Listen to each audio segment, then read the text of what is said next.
ये काफी नहीं है, होठों पे किस्सी देनी थी मुझे नाग अश्विन चाचा को अगर वो मेरे सामने प्रत्यक्ष रूप से दिखाई देते। भाई कसम से बता रहा हूँ, अमीर आदमी होता तो 6 लाख तुरंत खर्चा करता और इमीडिएट जाता अपने नागू चाचू के पास कि लो भाई तुम्हारे लिए ये तोहफा कबूल करो जहाँ पना। Hello beautiful and lovely peoples, अब तुम लोग एकदम कवि वाली जिंदगी जी रहोगे। तो फाइनली हमने देख लिए कल की 2898 AD, जिसे देख के हमारे उमराज चाचा का रिएक्शन है। सर अभी हम कुछ नहीं बता सकते हैं आपको, हम डिस्प्रेशन में अभी हैं। ये फिल्म नहीं, ये जवाब है कि जब तुम्हारे पास बेस्ट विजन हो तो तुम क्या बना सकते हो। तो बात करें फिल्म की बेसिक स्टोरी की, तो कहानी सेट है 2898 AD की उस पोस्ट एपोकलिप्टिक दुनिया में जहाँ पर पूरी दुनिया पूरी तरह से खत्म हो चुकी है। दुनिया के सारे शहर समाप्त हो चुके हैं, नदियाँ सूख चुकी हैं, समंदरों में पानी नहीं है, लोग खुली हवा के लिए तरस रहे हैं। इवन कि एक अंडा लेने जाओ तो उसका रेट 500 यूनिट है, जो कि वहाँ के हिसाब से बहुत बड़ी चीज है। संतरा लोगों ने देखा नहीं है, मतलब तुम सोच सकते हो कि पूरी तरह से ये दुनिया तबाह हो चुकी है।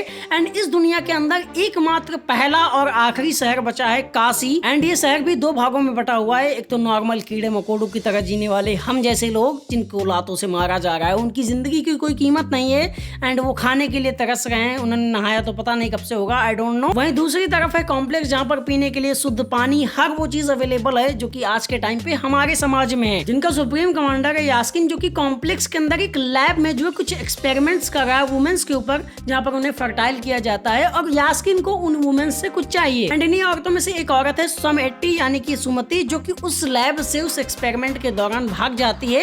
एंड उसके गर्भ में कोई नॉर्मल नहीं बल्कि भगवान कल्कि पल रहे हैं। एंड इनकी रक्षा का दायित्व है अश्वत्थामा का। लेकिन इन दोनों के लिए सबसे बड़ा खतरा है एक व्यक्ति जो कि इतना ज्यादा नीच, लालची और एक्चुअली में दुनिया ने उसे ऐसा बनाया है कि वो सिर्फ और सिर्फ अपने बारे में सोचता है। बंदे का नाम है भैरवा। बंदा एक बाउंटी हंटर है, वो बाउंटी के लिए कुछ भी कर सकता है, किसी को भी मार पीट सकता है, कोई धोखा दे सकता है। बंदे के अंदर कोई दिल नहीं है, बेरहम आदमी है बिल्कुल। भैरवा की जिंदगी का सिर्फ एक ही सपना है कि उसे कॉम्प्लेक्स के अंदर जाना है, क्योंकि उसे लगता है कि वहां जाके चीजें सब बहुत बढ़िया हो जाएंगी, खुली हवा मिलेगी, पानी मिलेगा, हर वो चीज जो वो चाहता है। लेकिन प्रॉब्लम एक लौंडे के साथ है कि वहां पहुंचने के लिए 1 मिलियन यूनिट चाहिए और लौंडी के पास अप्रॉक्सीमेटली ज्यादा नहीं 235 तो यूनिट होते ही हैं उस टाइम पे जब वो सोच रहा होता है। पूरा टाइम वही सोचा करता है।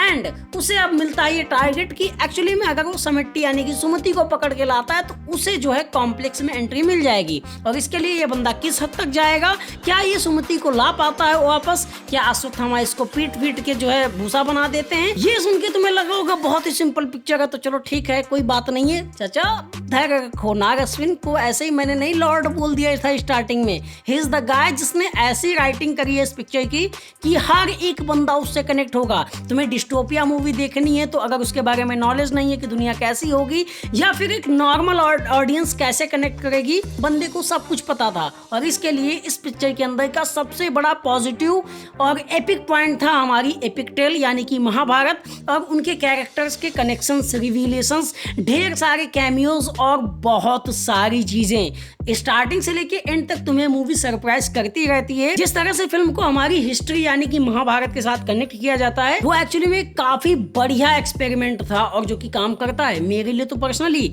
इवन कि मेरे थिएटर में साथ में बैठे हर एक बंदे के लिए करता है। स्टार्टिंग में जब अश्वत्थामा का कैरेक्टर आता है तो मैंने देखा कि मेरे अगल बगल वाले सब साइलेंट बैठे हैं, कोई फर्क नहीं पड़ रहा है। अप्रॉक्सीमेटली 50 से 60 लोग थे अपन थिएटर में, सिंगल स्क्रीन का थिएटर है। लेकिन जैसे ही प्रभास की एंट्री होती है, थोड़ा बहुत शूटिंग होती है, फिर भी फर्क नहीं पड़ रहा है। सेकेंड हाफ के बाद जब चीजें रिवील होना शुरू होती हैं महाभारत से, तो लोग सीटियां बजाते हैं। अब वो मुझे देख के कि मैं बजा रहा हूँ इसलिए, या फिर एक्चुअली में उन्हें मजा आ रहा था, पर मेरा ऐसा मानना है कि उन्हें आ ही रहा था। नाग अश्विन के द्वारा क्रिएटेड इस दुनिया को और इस मूवी को और अच्छे से समझने के लिए मैं एक चीज और रिकमेंड करूंगा कि अभी कुछ दिन पहले जब इस मूवी का ट्रेलर नहीं आया था, उसके पहले भैरवा एक्स गुज्जी करके एक एपिसोड आया था अमेजन पे। 30 मिनट के 2 एपिसोड हैं। एक्चुअली में मैं चाहता हूँ कि तुम उसे देखो, बिकॉज ऑफ की डायरेक्टर ने बहुत ही स्मार्ट मूव दिखाया है। कुछ चीजों को फिल्म में एक्सप्लेन करने की बजाय उन्होंने अपनी वर्ल्ड बिल्डिंग में दिखा दिया कि कैसे कैसे चीजें हुई थी। और वो सीरीज काफी इंपॉर्टेंट है इस पिक्चर के लिए। स्पेशली तुम्हें पता ही होगा कि भैरवा और बुज्जी का कनेक्शन के बारे में उसको बहुत अच्छे से उन्होंने वहां पे दिखा के छोड़ दिया और पिक्चर में तुम उससे कनेक्टेड फील करते हो कि हाँ ये दोनों बड्डी हैं। वो कैसे बने, क्योंकि मुझे पता है, क्योंकि मैंने देख रखा है। एंड ठीक वैसा ही है हमारे काशी शहर के साथ कि काशी कैसा है। वो काशी दिखाने में फोकस नहीं करते हैं कि वहां पर कितना अत्याचार हो रहा है, कैसे क्या मिल रहा है, क्योंकि उन्होंने उससे पहले वो सारी चीजें एक्सप्लेन करके रखी हैं, इसलिए वो सिर्फ और सिर्फ स्टोरी की तरफ जाते हैं। फिल्म के फर्स्ट हाफ के अंदर डायरेक्टर नाग अश्विन ने अपनी उस दुनिया को सिर्फ दिखाने की कोशिश करी जो कि उन्होंने बड़ी मेहनत से बनाया और सारे कैरेक्टर से इंट्रोडक्शन करवाया है। एंड आफ्टर दैट वो तार पे तार जो जोड़ते हैं भाई, बहुत तगड़ा मजा आया। लेकिन एक चीज यहाँ पर ये है कि स्टार्टिंग का जो फर्स्ट हाफ है वो एक्चुअली में कुछ जगहों पर तुमको लेंदी फील हो सकता है, बट एक्चुअली में मेरे लिए वो काम करता था बिकॉज ऑफ कि मैं उस वर्ल्ड बिल्डिंग को देख रहा था कि बंदे ने किस तरह से इसे बनाया है। और सबसे बड़ी बात ये कि फर्स्ट हाफ तुम्हें काफी हल्का और फनी फील होगा। स्पेशली भैरवा जो है वो अपना एक सीरियस कैरेक्टर नहीं है, स्पेशली इस पर तो अपन एक सीरियस डिस्कशन करेंगे कि इस बंदे को किस तरह से नाग अश्विन ने लिखा है कि भाई अलग ही चीज है ये बंदा। अब वैसे तो इस मूवी के main lead actor Prabhas sir ही हैं, ऑफ कोर्स उनके नाम पे पिक्चर बिक रही है। 200 करोड़ की जो ओपनिंग लगेगी वो सिर्फ उन्हीं का एक करिश्मा है।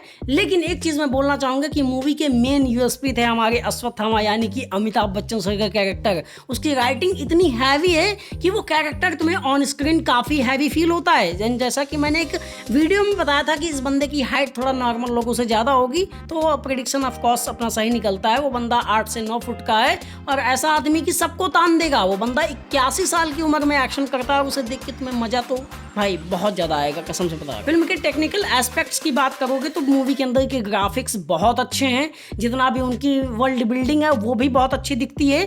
व्हीकल्स के अंदर जो दिखाते टाइम उनकी जो डिटेलिंग है वो बहुत ज़्यादा पसंद आई। हालांकि एक चीज़ मुझे थोड़ा सा डिसअपॉइंट करती है, वो है उनके वेपन्स। स्पेशली वो जो हमारे सांभाला के लोग हैं जो कि उन वेपन से लड़ रहे हैं, वो थोड़ा सा बहुत हल्के और लाइट फील होते हैं। हालांकि जो कॉम्प्लेक्स की ड्रेसिंग है वो सारी चीज़ें हैं वो बहुत बेटर काम करती हैं। मूवी के अंदर का CGI वगैरह बहुत टॉप नॉच लेवल का है। खैर इसके अलावा इस मूवी से मेरी सिर्फ एक ही कंप्लेन है कि यार दिशा पाटनी को क्यों लिया था, मतलब उनका ये सब तुम समझ रहे होगे। बाकी उनका कोई रोल था नहीं। एंड एक्चुअली में आई थिंक कि जहाँ पर लीजेंड्स काम कर रहे हैं वहाँ पर क्रिंज एक्टर्स को थोड़ा दूर ही रखना चाहिए। खैर तुमने ये मूवी देखी है नहीं, तुम कमेंट सेक्शन में बता सकते हो। और सबसे बड़ी बात ये है कि इस पर अभी ढेर सारे वीडियोस आने हैं, ढेर सारे ब्रेकडाउन्स करने हैं। अभी तो भैरवा पे स्पेशली बात करनी है, अश्वत्थामा पे सेकंड पार्ट का क्या कैसे रहेगा, तो इसलिए चैनल को सब्सक्राइब कर लो। छोटा भाई है, थोड़ा पसीना बहा रहा है। बाकी मिलेंगे किसी अगले वीडियो में। ओके बाय, जय हिंद।